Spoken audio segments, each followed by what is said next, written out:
Hey, what's up? This is Ricardo at Parts People, and in this video, we'll outline the steps for completing a part replacement on your Dell PC. Visit our website and use this coupon for a 5% off discount.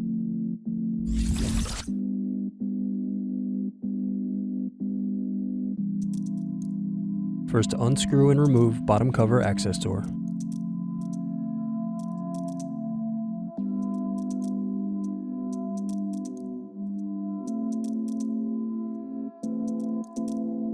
Then unscrew battery.